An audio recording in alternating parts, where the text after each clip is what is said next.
We're here to discuss the merits of buying a medium-sized luxury sedan. You remember those. The BMW 330i is at the very top of its game. It won the 2019 Car Sales Car of the Year. Meanwhile, the Lexus IS range has been updated with a more sporty DNA, which sees it chase would-be BMW owners with a more compelling case. But is it really good enough? Let's find out. The unstoppable rise of SUV ownership may be killing the sedan, but the BMW 330i luxury line and Lexus IS 350F Sport are not your run-of-the-mill four-doors. For starters, since it was launched, the BMW 3 Series has defeated just about every challenger we've thrown at it. The 3 Series comes from a place of executive style and accomplished dynamics.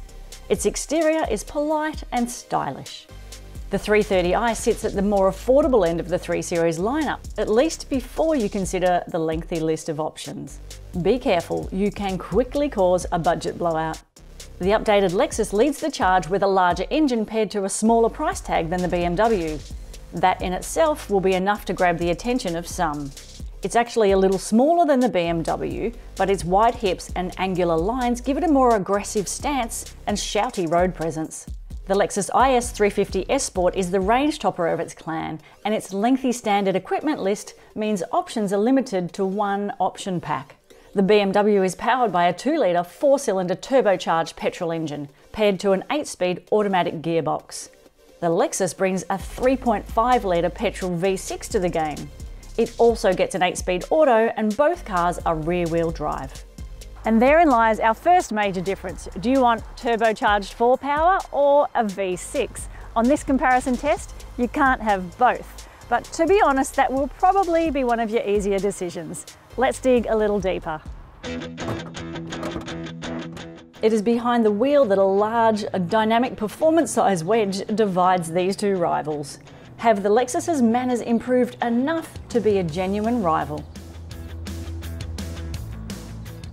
When we think about rear-wheel drive luxury sedans, we think BMW, so let's not pretend the Lexus isn't starting on the back foot here. And the 3 Series is a brilliant example of BMW's ability to deliver a car that's dynamically rewarding, but incredibly effortless to do so. And when I say effortless, I don't mean without input. So enthusiastic drivers will really love the way this vehicle handles and the ability to push it that little bit further than a lot of other sedans. But on the flip side, you can drive this car really softly around town, as a lot of people will drive this car, and it still feels right at home. The ability to straddle that dual role, BMW have done it brilliantly, and it means this car will appeal to a lot of different drivers and a lot of different buyers. Gear changes are prompt whether it's left to its own devices or get more involved via the paddle shifters. Selectable drive modes mean you can further tailor the driving experience. Individualised driving preferences mean you will find the ideal setup for your driving needs, daily commute or otherwise. The BMW's turbocharged engine is strong, and a fairly respectable 0 to 100 km/h time means this 4-cylinder is well worth the hype. The truth is, this car is unlikely to be ever pushed to its full limits on normal roads. The only thing we could criticise the BMW for where ride and handling is concerned is its firm ride, although driving in comfort mode addresses this. We're behind the wheel of the Lexus now, and it delivers a completely different experience. This car, when you think about the competitor set for medium-sized luxury sedans, the Lexus is far more like a Mercedes-Benz vehicle.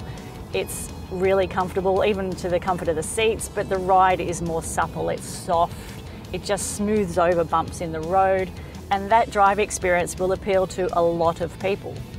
Changes to the Lexus include a wider track front and rear, and the body is more rigid.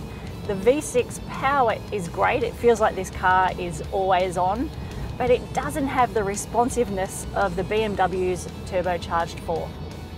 Behind the wheel, it's the BMW that takes the cake. Its engine and overall handling feels like the more flexible setup, but we do concede that anyone choosing comfort over accomplished dynamics will be drawn to the plush riding Lexus.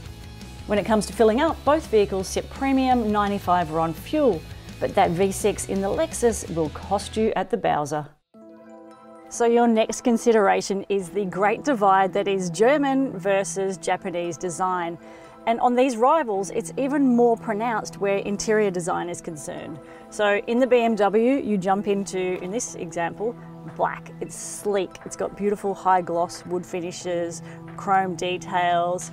It's a very driver-centric place to be. So behind the wheel, things are tilted towards the driver. You've got this great digital display right in front of you, and everything is kind of at the touch of a hand. It's really easy to get a comfortable position behind the wheel. The fit and finish is just undeniable, and it is worthy of this luxury price tag. The BMW is well equipped and now features Apple CarPlay and Android Auto and wireless charging as standard. Above all, an incredibly intuitive user interface with great customization sets the BMW's technology suite as the desired benchmark. So I'm in the Lexus now, and it feels incredibly different. Obvious difference? The white leather. It's beautiful. I love it, but I would never option it because I have children. If you don't, go for your life. The other thing is the seats. They are so soft and they're really comfortable. Quite contrast to the really firm ones in the BMW. I've got to say, if I was going on a long trip, this is where I would want to be sitting. The steering wheel feels great in hand. The perforated leather is really nice. Digital instrumentation is the same, but then this center stack is, again, really different. There's a lot of buttons. There's a lot going on. I love that this is a touch screen now, so you can sidestep the haptic touchpad should you wish to, like everybody wants to. The one thing that really stands out though is the attention to detail. It's just not executed in the same way as the BMW. It's just not there. Basics common to both vehicles include satellite navigation, Apple CarPlay, Android Auto, smartphone integration, Bluetooth, digital radio, electric adjust front seats, heated and ventilated in the Lexus, climate control, dual zone for the Lexus and tri-zone for the BMW. Buyers looking for a lengthy equipment list as standard will be drawn to the Lexus. Those with an eye for quality craftsmanship, the BMW. The BMW's second row is a really natural flow on from the front. It feels special, it feels luxury. It's really comfortable for two people. If you've got someone sitting in the middle, it's just a little bit compromised. Sure, they could do it, but this footroom is really not ideal. Even for kids, they're going to struggle a little bit, I think. You do, however, get dual air vents, your own climate control, 2 USB charge points and a 12 volt. And I've got to say again, with kids in mind, I like the hard back seats. It just makes for a bit more robust situation rather than that nice soft leather that their feet are going to end up on. The seats are quite firm, have an armrest, 2 cup holders. Outward vision is really good. You do have a slightly raised seating position, so I can see out really nice. It doesn't feel enclosed, and headroom is actually pretty good. Inside the Lexus, again, it's white leather to the rescue. It just changes the tone of this car.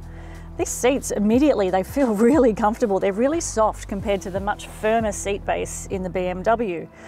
Similar leg room, again, great for 2 people, but the middle person is going to struggle. Now, amenity is not quite up to the standard of the BMW either. We've got dual air vents, but we don't have any climate control, we don't have any charge points, no 12 volt outlet. We do have seat back pockets, but there we've got this soft leather again, which I kind of question the durability of that. Headroom, as you can see, it's a little more compromised. It's a bit tight compared to the BMW, and I'm not exactly tall. Outward vision, these seats feel bigger, so you actually feel a little bit more enclosed in here. So it's a bit of a compromise. So the seats are really comfortable. You do, of course, get your cup holders and your armrest again. So do you want really comfortable seats, or would you go with the firmer seats with the better amenity in the BMW? I guess it depends who's going to be spending time back here, doesn't it? On paper, boot capacities are identical and both present without electrical operation. The BMW's seats split 40-20-40 and the Lexus 60-40. The Lexus offers a longer warranty and set service intervals for greater peace of mind. And when it comes time to part with your chosen sedan, Redbook figures suggest the 330i and IS 350 are very close for retained value. Beyond their segment and price point, it's hard to draw sensible synergies between these two. They are vastly different interpretations on the rear drive luxury sedan. and yet they ultimately chase the same luxury 5-seater buyer. Lexus has crafted a great value package in the IS 350 F Sport and V6 power to boot. It has matured, it is a great step ahead in all areas. And yet it's the BMW 330i that takes the win. It feels like the better car, not only dynamically, but it feels more flexible and more practical. It's where we'd put our money.